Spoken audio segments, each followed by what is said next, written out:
Ah, Michael Bay. Si je devais les résumer en un mot, ce serait...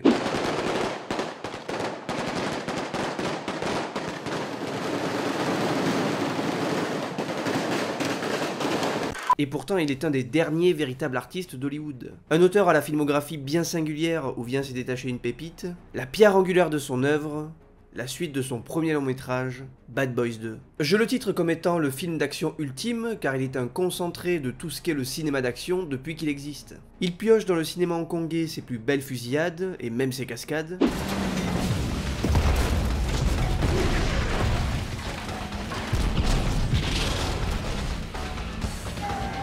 Il aspire toute l'essence d'un body movie des années 80, il va chercher une imagerie très crue, qui lui appartient, mais qui appartient aussi au cinéma de divertissement du début des années 2000, et y ajoute une colorimétrie très vintage, sa principale source d'inspiration étant le travail de Tony Scott, à travers un sens du patriotisme, on y reviendra, un humour bas du front décomplexé, un rapport assez spécial à la sexualité, et une photographie très pétillante, souvent orangée, et qui ressort très fortement dans Bad Boys 2. Comme si on assistait au remake du flic de Beverly Hills 2, mais sous cocaïne. Parce que si Tony Scott n'était pas connu pour être le réalisateur le plus subtil, bah Michael Bay à côté, c'est un putain de viking shooté à l'adrénaline. Cependant, avant d'aborder tout ce qui est action, explosion et autres gunfights, j'aimerais m'arrêter sur tout ce qui entoure ce bordel épileptique. La substance du récit, si je peux appeler ça ainsi. On retrouve en premier lieu cet impérialisme américain que Bay n'a jamais cessé de mettre en avant et qu'il pousse ici à son paroxysme. Russes, cubains, haïtiens, personne ne résiste à nos deux flics chocs, qui dépeint une Amérique post-11 septembre plus forte et plus vénère que jamais, une Amérique pourtant représentée par deux personnages assez excentriques si je puis dire. Y a pas un concert de Ricky Martin ce soir? Allez, parez-vous! Toujours aussi raciste, c'est plus fort que toi. Un addict au sexe qui se tape tout ce qui bouge, jusqu'à mater des cadavres, qui tire et fait exploser tout et n'importe quoi, qui traumatise un gosse, sans oublier le père de famille qui suit une thérapie pour troubles du comportement, qui a des problèmes d'érection, et qui soigne tout ça à l'ecstasy. Paye ton Amérique irréprochable. Et c'est là où le film se positionne comme un ovni dans le cinéma de divertissement. Il est horriblement outrancier, sur plus de 2h30, et il a été validé tel quel par un studio grand public. Il y a une espèce de nonchalance qui plane sur tout le film, une vulgarité crasse, des rats qui copulent, l'autre qui joue avec un doigt humain alors que c'est le protagoniste du film, de la nécrophilie, du racisme, ça flirte avec l'homophobie, en plus c'est gore, et tout ça est passé à la moulinette par Michael Bay qui réussit l'exploit de tout nous faire accepter, et de même nous faire apprécier ces personnages qui sur le papier sont moralement plus que discutables. À cette époque, Bay sort de Pearl Harbor, un ratage complet où il a voulu aller à l'encontre de son style, pour finalement se faire quand même dézinguer par la critique. À partir de là, il a sorti son plus beau doigt d'honneur et a décidé d'amener son cinéma à son prisme, ne réalisant ce film que pour lui-même sans se soucier de la vie des autres. Donc que l'on aime ou pas Bad Boys 2, il reste une vraie prise de risque, prenant un autre chemin que le premier opus, poussant le curseur au plus haut, représentant le cinéma de son auteur comme aucun autre de ses films. C'est pour ça que tous ces éléments scénaristiques un peu chelous, bah ça passe, parce que c'est la garniture qui cache le cœur fondant, les scènes d'action et la mise en scène. Michael Bay est un cinéaste qui pense ses plans comme un puzzle. Il place ses caméras partout, filme l'action, fait en sorte d'avoir tous les éléments à sa disposition, et les assemble sans forcément savoir à quoi ça va ressembler. C'est un risque qui ne paie pas toujours, mais Bad Boys 2 est bordéliquement jouissif. Et dans ce cas précis, la méthode B fait des merveilles. C'est chaotique et millimétré à la fois, mais c'est surtout inventif. Et pour vous le prouver, je vais revenir sur deux scènes en particulier, et on va commencer par l'introduction. On y retrouve notre duo infiltré dans une réunion du Ku Klux Klan, Will Smith apparaît en contre-plongée, 2 secondes de ralenti, 3 cuts, et on le découvre les bras en croix tel le Messie. Après ça, on introduit la situation avec humour, on remet en avant les traits de caractère des deux personnages, un fou de la gâchette et un peureux, puis là ça part. On ne sait pas qui tire sur qui, mais ça dégomme. La cavalerie débarque, et là on a ce plan sorti de nulle part. Le bullet time, 2003 oblige. Mike tire, la caméra suit la balle, qui traverse du verre, le cul de Marcus, avant d'atterrir dans la jugulaire d'un facho. Et vous allez me dire, pourquoi? Eh bien parce que Michael Bay, tout simplement. D'autres plans cool étaient prévus pour la fusillade, mais on se contentera de ça et c'est déjà une introduction qui donne le ton. La seconde fusillade marquante, elle arrive un peu avant la première heure, dans un lieu confiné, un décor qui va permettre à la scène d'être incroyablement inventive. Le mouvement circulaire permet de délimiter les deux camps, offrir une vraie compréhension de l'espace et surtout, en dehors de toute analyse, nous offrir une scène hyper cool. Les éléments du décor sont ensuite utilisés habilement pour se débarrasser de l'ennemi et faire avancer les récits. On est dans une bulle pendant quelques minutes et on digère ce petit bijou qui vient agrémenter un film déjà bien pimenté. L'autre élément incroyablement jouissif du film, c'est les courses-poursuites. Et croyez-moi, on est servi. La course-poursuite finale, à travers un bidonville construit spécialement pour l'occasion, très fortement inspiré de Police Story, mais où les caméras prennent place à des endroits habiles pour nous faire vivre l'action. On a également cette course-poursuite incroyable sur le freeway de Miami, où nos deux flics partent à la poursuite d'un camion qui leur balance des voitures à la gueule, sans parler du bateau et du bordel monstre que tout ça engendre. La scène a demandé une logistique folle. Des caméras blindées suivent l'action pour qu'on soit au plus près, et évidemment tout ce qui explose à l'écran explose réellement devant la caméra. Le découpage fera du mal aux migraineux, mais Michael Bay le justifie en affirmant que c'est l'exaltation du moment qui compte, pas la cohérence des plans entre eux. Et pour le coup, on peut pas lui donner tort, parce que la scène est folle. On peut pas faire plus Michael Bayesque. Puis quand c'est pas des bagnoles, c'est des cadavres que les méchants leur balancent dans une autre course-poursuite qui vire au cartoon sanglant, tant tout ce qui se passe sous nos yeux est d'un what the fuck absolu. Je veux dire, pourquoi ?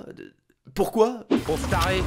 La première heure du film est déjà folle, mais la deuxième atteint un niveau de je m'en foutiste tellement choquant que chaque scène est pleine de conneries inoubliables. Les fulgurances de Michael Bay font des merveilles, sa caméra n'a pas de limite, et elle n'est même pas numérique. Tout ce qui se passe à la morgue est assez incroyable, ne serait-ce que par la tension qui s'en dégage, mais aussi par sa puissance humoristique. Je veux dire, Marcus sous ecstasy, c'est super drôle. T'as vu tes pupilles? Comment je fais pour voir mes pupilles? C'est marrant, comment je fais pour voir mes pupilles? Et c'est vrai qu'on pourrait se dire que le film est un peu long, mais Michael Bay est généreux avec nous. Il nous offre un double climax comme a pu le faire James Cameron à l'époque de True Lies, et il n'hésite pas à faire cabotiner son antagoniste principal, qui en fait des tonnes et c'est hyper drôle. Surtout en VF. On a un stupide problème à 2 balles, on est d'accord. Mais on a un problème quand même. En dehors de tout ça, bien sûr, tout est bon pour faire exploser tout et n'importe quoi. Des voitures, des racistes, des bidonvilles, des piscines, des rats, des morgues, des villas hors de prix. Parce que oui, c'est bel et bien une véritable villa que la production s'est payée pour la faire sauter. Bon, en sachant qu'elle devait quand même être détruite, donc autant que ce soit fait par le maître de la destruction en personne. 5, 4, 3, 2, 1, action!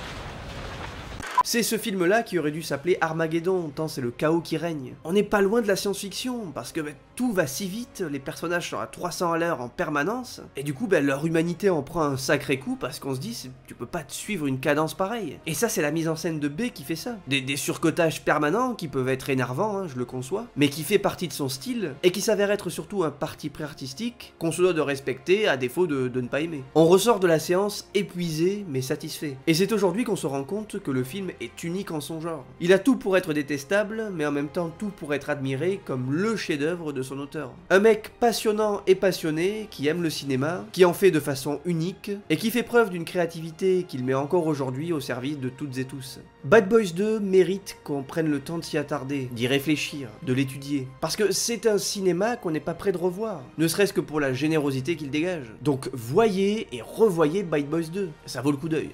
Aujourd'hui, Michael Bay commence à être réhabilité en tant que véritable cinéaste de talent, que ce soit par des professionnels ou des amateurs comme moi. Et j'ai hâte personnellement de découvrir les futurs films de réalisateurs qui, j'espère, continuera d'exploser tout sur son passage. Laissez-moi dorénavant vous parler du partenaire de cette vidéo, NordVPN. Mais alors vous allez me dire, qu'est-ce que c'est NordVPN? Parce que c'est vrai que personne ne le sait. Eh bien, je vais vous le dire, pas besoin de poser la question. NordVPN vous permet de changer d'emplacement virtuel en un clic. Grâce à ça, vous allez pouvoir naviguer sur les sites du monde entier, vous allez pouvoir regarder vos programmes français préférés à l'étranger, mais aussi profiter en France et ailleurs du catalogue Netflix US par exemple, mais aussi du catalogue Disney Plus US, qui sont, croyez-moi, beaucoup plus fournis que les nôtres. Mais NordVPN permet également de protéger vos données. Quand vous utilisez le Wi-Fi public d'un aéroport ou d'un centre commercial par exemple, NordVPN fait office de bouclier, ce qui permet de garder toutes vos données sécurisées. Et personnellement, c'est surtout pour ça que moi je l'utilise, et c'est super efficace. Vous connaissez NordVPN et sa fiabilité, c'est quelque chose qui fonctionne, et personnellement ça m'arrange beaucoup la vie moi. Donc rendez-vous sur le lien qui s'affiche juste ici, et qui est également disponible en description bien sûr, et profitez d'une belle réduction grâce au code BADBOYS. Sachez également que NordVPN est disponible sur tous les appareils, que le service client est français, disponible 24 h sur 24 et 7 jours sur 7, et que si dans les 30 premiers jours le service ne vous convient pas, vous pouvez résilier à tout moment. C'est sans risque, donc n'hésitez pas. Le lien est dispo en description, c'est cadeau, c'est pour moi.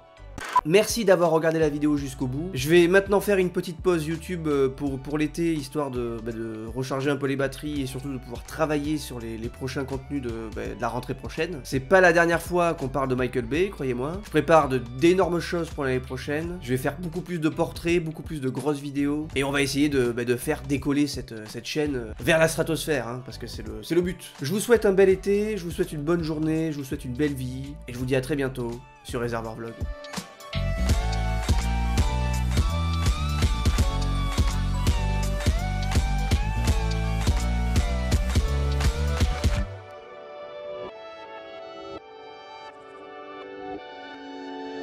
Here, guys, fix this dummy a little bit.